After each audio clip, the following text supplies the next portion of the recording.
नमस्कार, बहुत स्वागत है आपका। आप देख रहे हैं प्राइम न्यूज। मैं हूं आपके साथ श्रुति अंगद। उत्तराखंड स्पीकिंग में आप सभी का बहुत स्वागत है। चलिए बुलेटिन की करते हैं शुरुआत।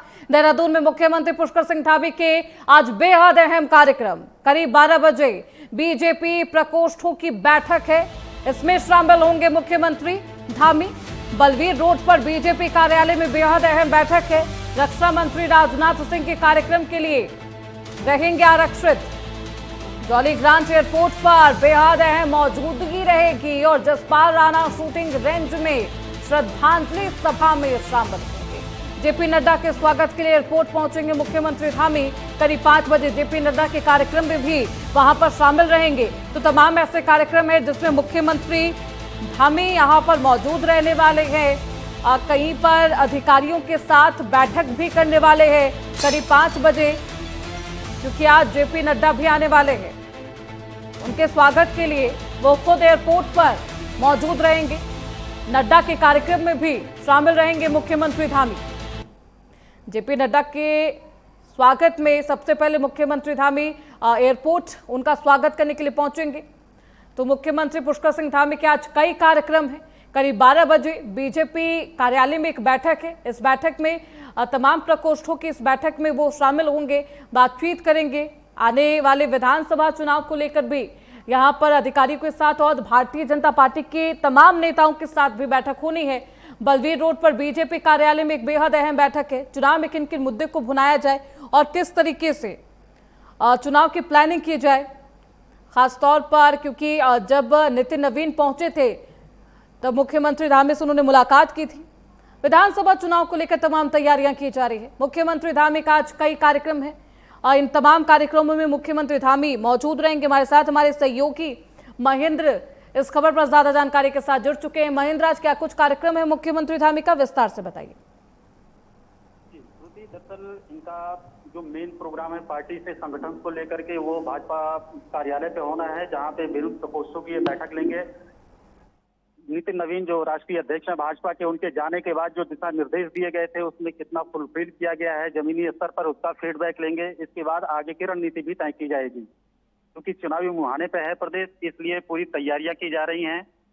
चुनाव का चेहरा नितिन नवीन जी ने मुख्यमंत्री को ही बना रखा है, इसलिए इनके ऊपर भी काफी दारोमदार है, इसलिए खुद फीडबैक ले रहे हैं मुख्यमंत्री जी।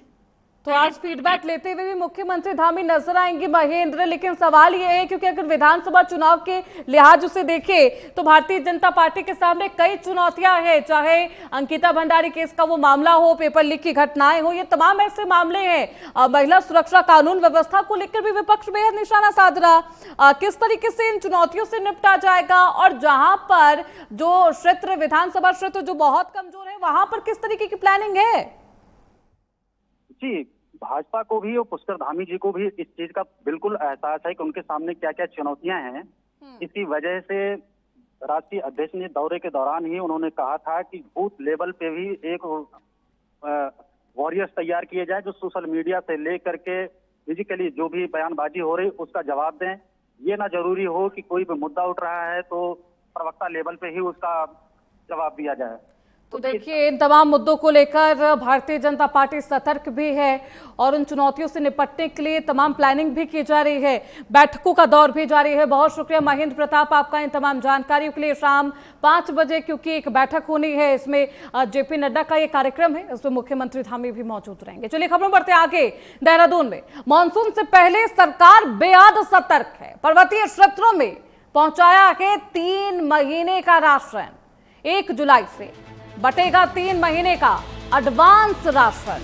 4 धाम मार्ग वाले जिलों को यहां पर प्राथमिकता दी गई है। अगर मानसून की उस सीजन में जब बारिश हो बहुत, तब किसी तरीके की परेशानी ना हो, खासतौर पर राशन को लेकर किसी तरीके की परेशानी ना हो, इसके लिए तमाम कार्य किए जा रहे हैं। खाद्यान्न आपूर्ति पूरी तरह सुचारू हो, इसके लिए अधिकारी अभी से ही जुट चुके हैं। उत्तराखंड में मानसून सीजन में भारी बारिश और लैंडस्लाइड होने की संभावना होती है। रास्ते बंद हो जाते हैं, राशन पहुंचाने में भी बहुत दिक्कतें होती हैं, लोग दुकान तक नहीं पहुंच पाते और इन्हीं दिक्कतों को खत्म करने के लिए इनका वैकल्पिक समाधान अब निकाला जा रहा है। 3 महीने का एडवांस राशन पहले ही दिया जाएगा। सरकार ने पर्वतीय इलाके, दुर्गम क्षेत्र, यहां पर 3 महीने का राशन पहले ही बांटने की शुरुआत कर दी है। जुलाई, अगस्त, सितंबर महीने का 3 महीने का ये राशन पहले ही सरकारी गोदामों तक पहुंचा दिया गया है। वो तस्वीरें आपकी टीवी स्क्रीन पर है। मानसून सीजन की जैसी ही शुरुआत होती है, उसके बाद भारी बारिश की वजह से कई ऐसे रास्ते हैं जो बंद हो जाते हैं, लोगों की पहुंच खत्म हो जाती है, आवाजाही ठप। ऐसे में वो स्थिति ना हो, वो क्रिटिकल सिचुएशन क्रिएट ना हो, राशन की वजह से किसी तरीके की परेशानी ना हो, इसका ख्याल रखा जा रहा।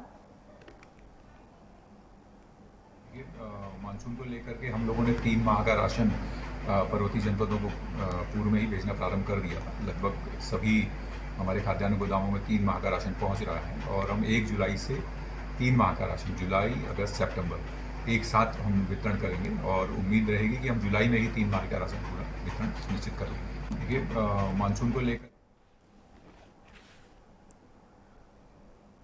तो देखिए, मानसून से पहले की ये तमाम तैयारियां हैं। 1 जुलाई से बटेगा 3 महीने का एडवांस राशन और इसके लिए अधिकारी बेहद सतर्क भी हैं, तैनात भी हैं। किसी तरीके की दिक्कत ना हो, उनसे भी हमेशा आराम से निपट लिया जाए, इसके लिए तैयारी की जा रही है। गोदामों में राशन और ये तमाम जो राशन है वो पहुंचा दिया गया है और 1 जुलाई से यहाँ पर राशन बांटा भी जाएगा। हमारे साथ हमारे सहयोगी मदन सिंह इस खबर पर ज्यादा जानकारी के साथ जुड़ चुके हैं। मदन, कब से बांटा जाना है एडवांस राशन?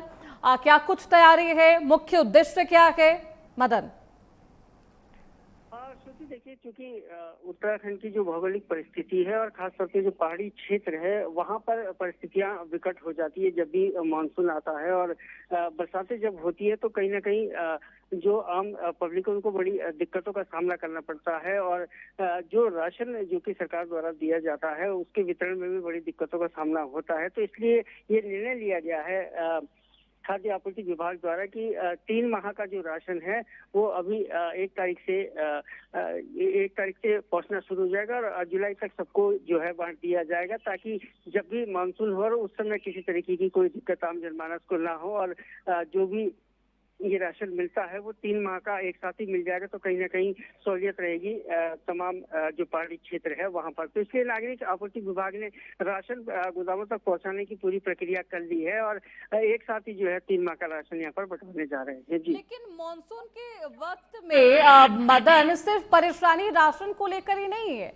आवाजाही ठप होती है, लोग परेशान होते हैं, तमाम रास्ते बंद हो जाते हैं। स्वास्थ्य विभाग किस तरीके से हाई अलर्ट पर है, क्योंकि स्वास्थ्य संबंधित भी दिक्कतें होती है, उसके लिए किस तरीके की तैयारी है मदन?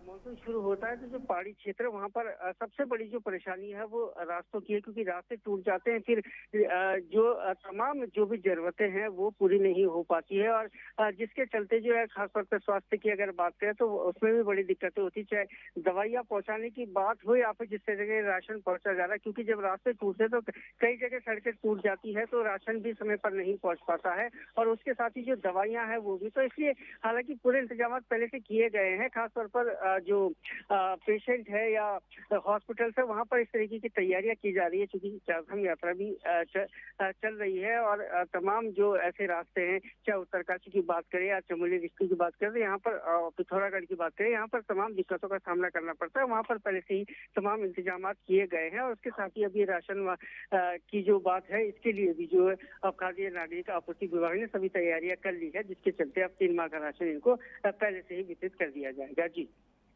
बहुत शुक्रिया। तो वहीं देहरादून में मानसून से पहले तमाम कार्यों को समय पर संपन्न करने के लिए जिलाधिकारी आशीष चौहान ने रात्रि 10 बजे के बाद निर्माण, व्यावसायिक और जरूरी कार्यों को सशर्त अनुमति दे दी है।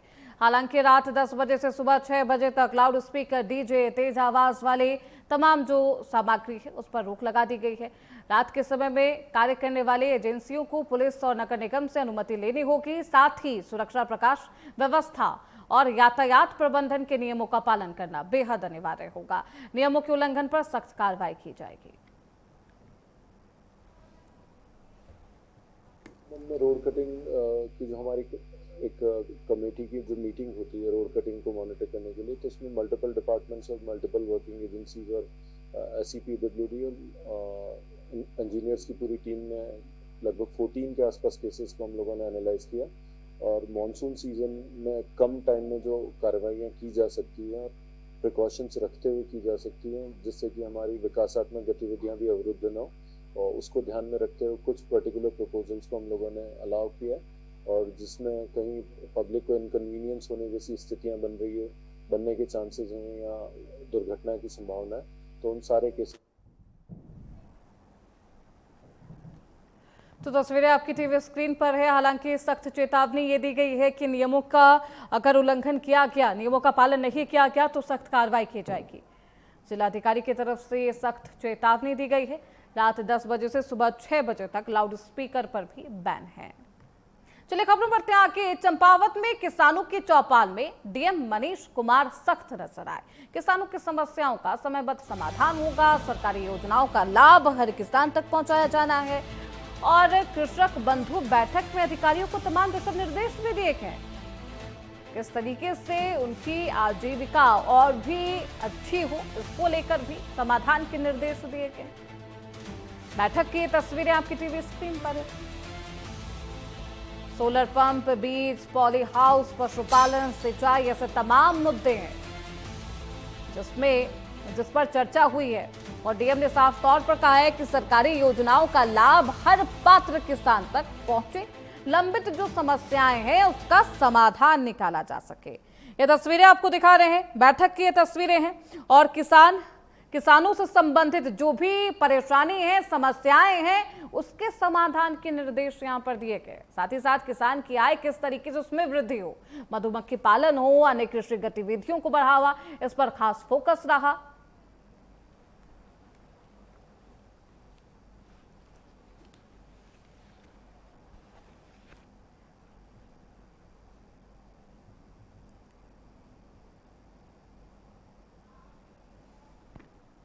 वहीं चंपावत में शारदा नदी में 2 युवक अभी भी लापता हैं। 48 घंटे बीत गए हैं, लेकिन उसके बाद भी टनकपुर के 2 युवक अभी तक उनका कुछ भी पता नहीं चल सका है। 2 युवकों की तलाश तीसरे दिन भी 48 घंटे के बाद भी जारी है। पुलिस, एसडीआरएफ की टीम, एनडीआरएफ की टीम मौके पर मौजूद है। तस्वीरें आपकी टीवी स्क्रीन पर। सभी संयुक्त टीमें लगातार यहां पर सर्च ऑपरेशन कर रही है, लेकिन अभी तक दोनों युवकों का पता नहीं चल सका है। शारदा नदी में लापता 2 युवकों की तलाश तीसरे दिन भी जारी है। पुलिस, एसडीआरएफ की टीम, एनडीआरएफ की टीम, एसएसबी, प्रशासन की संयुक्त टीमें सर्च ऑपरेशन में लगी है। 22 जून को बूम रेंज क्षेत्र में तेज बहाव के बाद ये दोनों ही युवक बह गए थे। हालांकि यहाँ पर सर्च ऑपरेशन लगातार जारी है। तस्वीरें आपकी टीवी स्क्रीन पर। एनडीआरएफ, एसडीआरएफ की टीम है, पुलिस की टीम लगी हुई है। नदी के जलस्तर को भी लेकर अब चर्चाएं हैं। तेज बहाव में ये दोनों ही युवक बह गए थे। प्रशासन का यह भी कहना है कि सभी एजेंसियां समन्वय के साथ काम कर रही है। दोनों युवकों की तलाश लगातार जारी है और तीसरा दिन है। सोचिए 48 घंटे बीत गए हैं, लेकिन अभी तक ये पता नहीं चल पाया है कि दोनों ही युवक कहां हैं। दोनों युवक अभी भी लापता बताए जा रहे हैं। तलाश जारी है।